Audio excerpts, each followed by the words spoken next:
respected dignitaries on the dais and my young friends. Before coming here, I asked them, did you have the lunch or not? He said, we didn't have the lunch yet. It's a sad thing to talk before lunch. But this is my turn. First of all, congratulations to all of you for having done remarkably well in the competitive examinations, and you're going to join different services.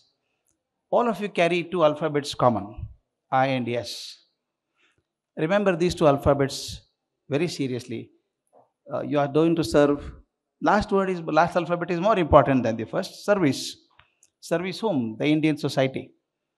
This should be topmost in your mind. I've been a teacher for so long, and many of my students are IAS and IFS officers. Many of them. I'm so proud of each one of them. I've been teaching in several universities all over the world, including some of the best in the world.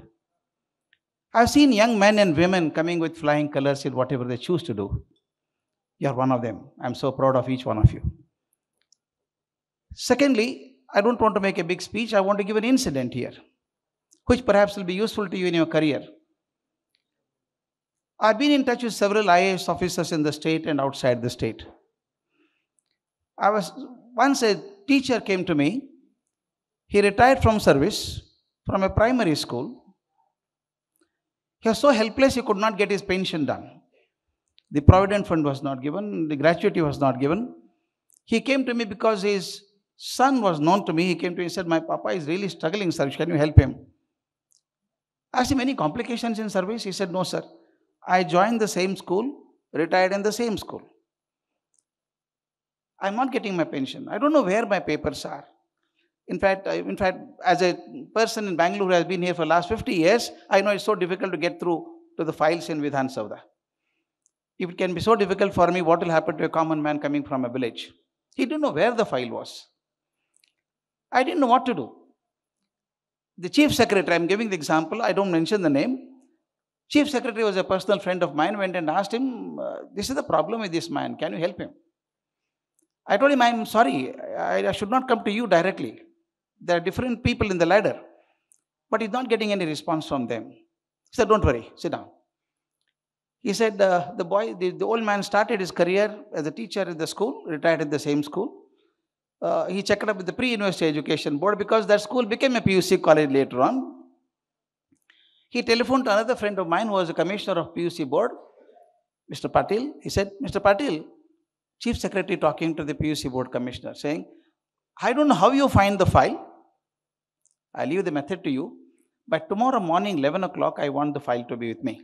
Search in your office. Then again made a call to another person, commissioner of school education. Mr. M.L. Chandrakirti was an IAS officer. He telephoned, Chandrakirti, I don't know how you find the file. Ransack entire office. By tomorrow morning, 11 o'clock, I want this file on my chamber. Both of them must have searched really. And next day morning, I was in his office again, and M.L. Chandrakirti brought the file. It was in the commissioner's office. Then he asked the commissioner, how much time do you require to clear the file? There are no complications as I know. He joined the same service in the same school, retired in the same school, no problem at all. He said about a week's time, sir. So, no, sorry. We have already wasted 1 year. Can you give it by today evening? Get it checked up and give it today evening. He said, I can do that, sir. By today evening, we should hand over the file. And then he telephoned to the Accountant General's office, telephoned to the AG, and then said, this is the file I'm sending to you. How much time do you think required to clear it? He said, about a week. Sir, sorry, sir. No, not 1 week. Just take 1 day. Can you get it done? He said, okay, sir, I'll do that. And next day morning, 11 o'clock, the file was to be ready. He telephoned to the Treasury Department. Chief Treasury Officer and said, this man is suffering for a long time and he is on the verge of committing suicide because he has no money left with himself. Can you do something for him? How much time do you require to clear the check? He said, about 1 day. No. The file will come to you at 11 o'clock. Can you see that the check is released by 2 o'clock? It can be done. He asked me, Dr. Karajagi, you follow it up. Because files do not move unless you follow it. So I went to the commissioner's office, and that evening the file was handed over to Accountant General. The next morning the file was cleared and it came to the Treasury. By 2:30 the check was ready. I took the old man there and he received the check. He could not believe himself. He started crying. On the way, he says, we purchased some fruits. Then both of us went to the chief secretary's office. You can visualize the picture. The old man, holding some apples in his hand, gave it in the hands of the chief secretary and fell at his feet. Sir, you are God, sir. He said, don't do that. You are a teacher. You should not touch my feet. I should touch your feet. But one thing, I am told that you are getting your daughter married. Please send me the invitation for the marriage. And sent him back. And took from his pocket, he took out 1,000 rupees and gave it to the man. This is my gift to your daughter. Daughter's marriage. Do you think that man will forget the IAS officer? He will not forget. The responsible is this. There are 3 messages in this incident. One is, sometimes chief secretary should have said, it doesn't come to me. You go to the secretary. You go to education secretary. You go to the commissioner. You go to the PUC board director. You could have sent me. But he saw the pathetic position of this man and said, okay, I'll bypass all that and do it for myself. This concern for people is the first one. And second and most important, I may be sitting in a very high tower. As you grow up in your profession, I know you start with the lower ladder, but finally you go to the chief secretary, as Mr. Ravi Kumar was here. You will go to the higher positions.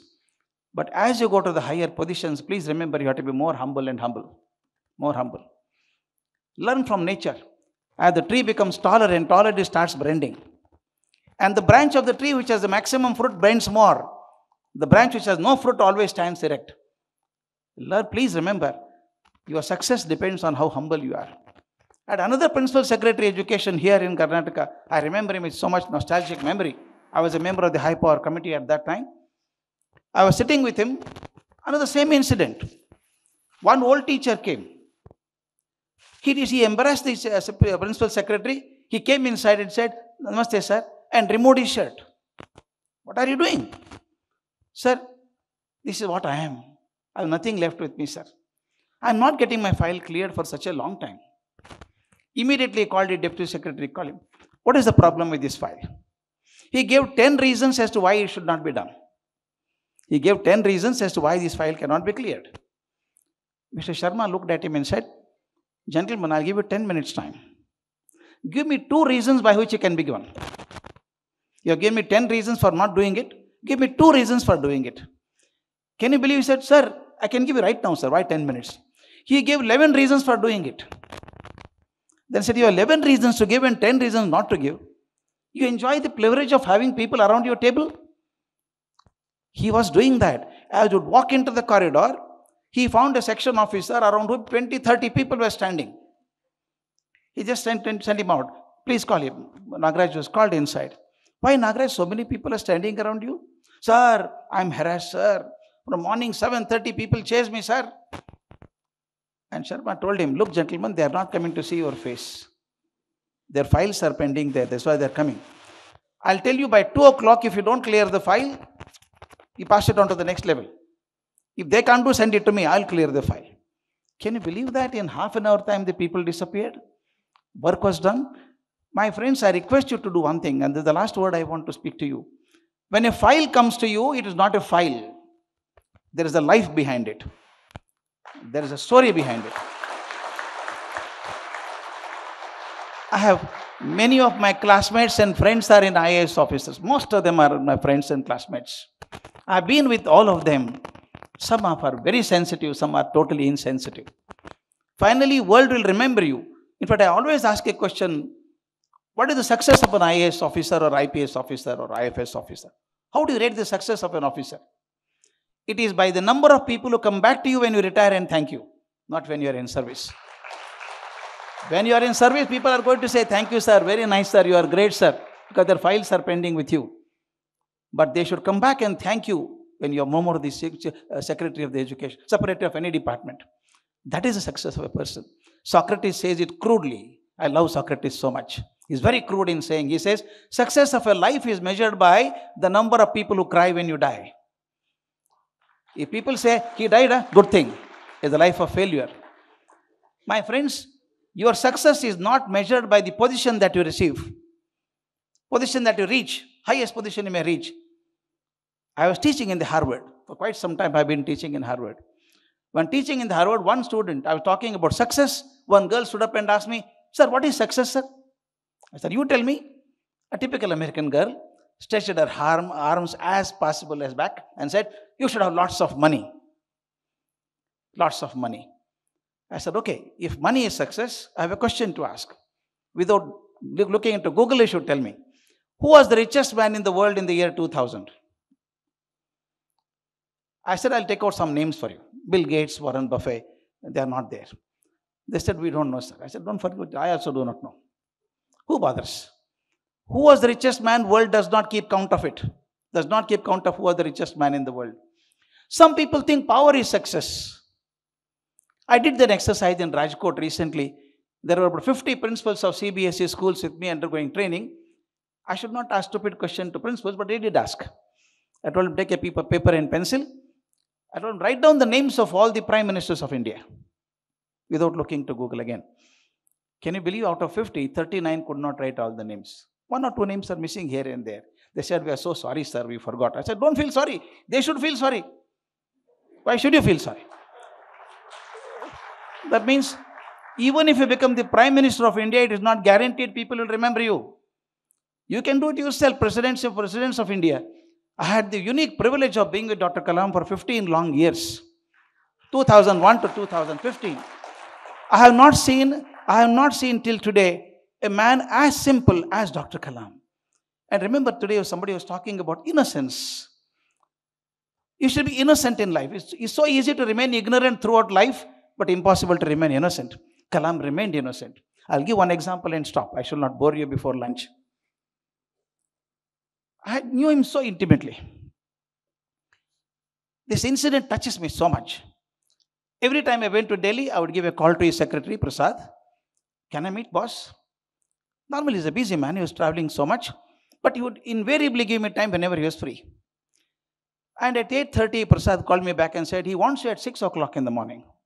6 o'clock in Rashtrapati Bhavan. I said, yes. I thought some work. I normally go in this suit. I went at 2 o'clock. I was ushered into his room.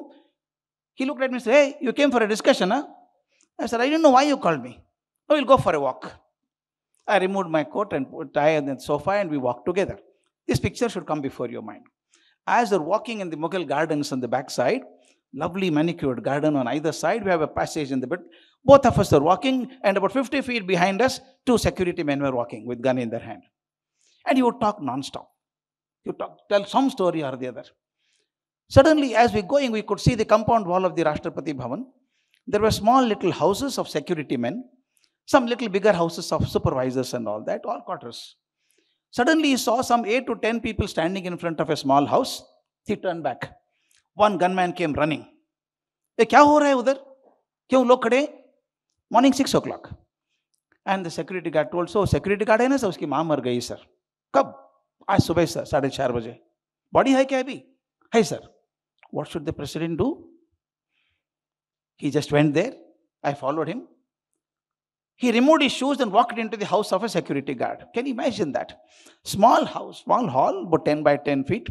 The body was lying there in the center, about 10-15 people crying there. Security guard was also inside. You can imagine what would have happened to the security guard when he saw the president coming into his house. Should he be happy that president is coming or sad that mother is no more? He started shouting, kursi lao, saab aaye, kursi lao. You know what Kalam did? He sat on the floor next to the body, kept his hand on the forehead of this lady and said, how old was she? He said, 91 years. Don't worry, don't cry. She'll lead a good life. Give her good farewell. Smilingly send her. He came out and told his secretary, make arrangements and went. Do you think the security guard would ever forget that? I won't forget. Forget about the security guard. I won't forget it. This image, my young friends, life is going to take you up the ladder in life. Life is going to take you up the ladder in life because you have been successful in a very competitive examination. But this picture should remain in your mind. President of India, Dr. Kalam, remaining at the pinnacle of glory as the President of India, did not miss the smell of earth. That is most important. That should make you a great leader. You will be remembered only when you are polite and responsible and humble to people. I'm sure you have learned all that in the course. One last word. I told about the success. I stopped at that. Money is not success. Money is required. Money is required. It can take you places, give you comfort.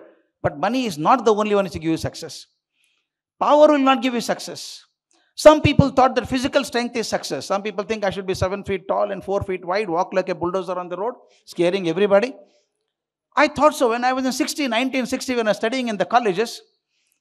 My hero was Muhammad Ali, the boxer, heavyweight boxing champion. And when I went to US to teach in 1972, I was a very young man. I could see posters of Muhammad Ali everywhere. You have seen the poster of Muhammad Ali with the boxing gloves and with the title in between saying that I'll conquer the world by power. I loved that picture at that time. Since I go every year to teach in US, just about 4 years back, 2 years before Muhammad Ali passed away, there was a small program in Chicago. I went only because Muhammad Ali was coming there. He was sitting on the other side, I sat on the left side, I was watching him. He was quite weak. He had 2 governesses next to him. He was suffering from Parkinson's disease. You know that. His hand would shake, head would shake. The difficulty in making him even drink a cup of coffee. He was finding difficult to hold it. It was spilling all over. Suddenly I thought, my God, that tagline flashed. What was the tagline? I'll conquer the world by power. The man who punched almost every nose that came in front of him today can't even hold a cup of coffee. The strength, the physical strength is also not going to last long. Therefore, money, power, physical strength are not enough. Sometimes fame is success. Oh, I should be so famous. People take selfie all over. Get my autographs everywhere. That will not last long also. There's a college called St. Xavier's in Bombay. It's a management institute. I teach 1 day in a year. Those boys and girls are fascinating. I tell you, they are so good in Hindi movies. Amazing. I am so poor in that. I don't know much about it. They sympathize with me. Sir, you don't know much about Hindi movies. I said, yes, I don't know. But I did one thing. Next time when I went, as a very fine director of movies here in Canada, he's a good friend of mine, I did ask him to do some research and give me some information. I took that and went. Then I told him, today I'm going to talk about Hindi movies. They said, what can you do, sir? We are champions. If today's hero, heroine have any doubt about their personal life, they should ask these children. They know so well. They're so good in that. I said, I have only one question to ask.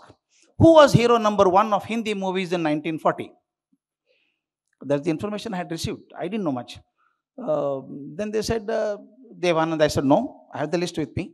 Raj Kapoor, Devanand, Dilip Kumar were not there. Somebody said, Raj Kapoor's father, sir, Prithviraj Kapoor. I said, you're coming closer, but not very close. 1940. They said, sorry, sir, we don't know. I said, forget it. I also did not know. This information tells me the name of the hero was Shyamlal. I don't know how many of you remember.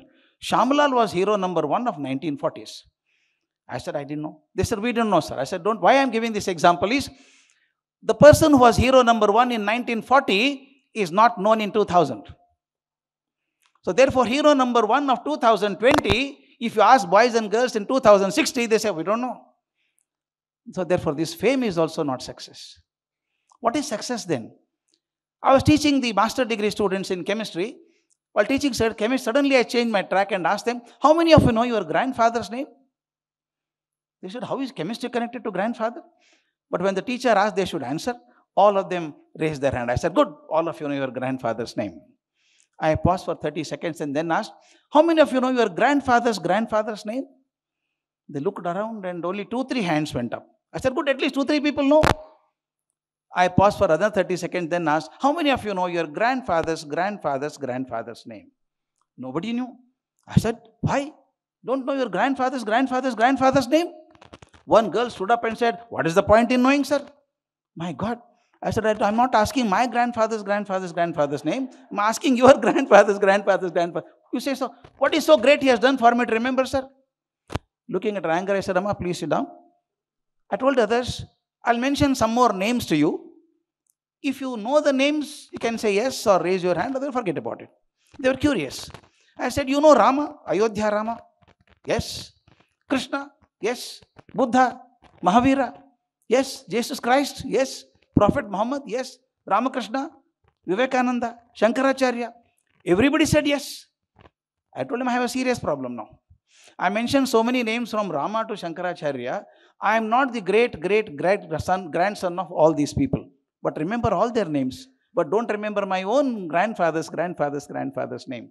Why is that? Think over and tell me. I give 5 minutes time. There's a brilliant child in my class, Padmini Priyadarshini, I can't forget child. She had tears in her eyes. Of course, she did her MBA from IIM Ahmedabad, became a topper. Now she runs her own big business. I saw tears in her eyes. What happened, Padmini? She stood up and wiped her tears and said, "Sir, I learnt a lesson of my life, sir." Lesson of my life? What is that lesson? When she answered, it became lesson for my life, it could be for you. She said, "I learnt a beautiful lesson, sir. Anyone who lives only for himself shall not be remembered by the world, and anyone who lives for others shall not be forgotten." Is it not beautiful? When I say live for others, doesn't mean I should renounce everything and become a sannyasi. Not necessary. Not necessary. Live beautifully. Earn ethically. Earn ethically. Live good life. But you find tears in the eyes of a person sitting next to you, you should have that humanity to take out a handkerchief and wipe the tears. If you don't have that, no business of education. Education is meaningless. So therefore, I have only one thing to request. You are such wonderful young men and women. May God be with you in all that you do. Keep your conscience clean. Most important. Conscience clean. Before doing anything, when a file is opened, while coming also, I was with the Chief Minister and some senior IAS officers. I told him, before you open the file, please see, anything I can do in this? Can I help somebody? As I told you, the moment you open the file, you should see people's face there, not dead papers. Dead papers can be handled by anybody. Clerks can do that, but you are not a clerk. You are a decision maker. Remember, many lives are in your hands. You can help somebody. If there is a possibility to help somebody, don't hesitate to help somebody. That will stand by. When I say help somebody, it doesn't mean you should bypass the rules. Follow the rules. But if you can help somebody, please do that. Thank you so much.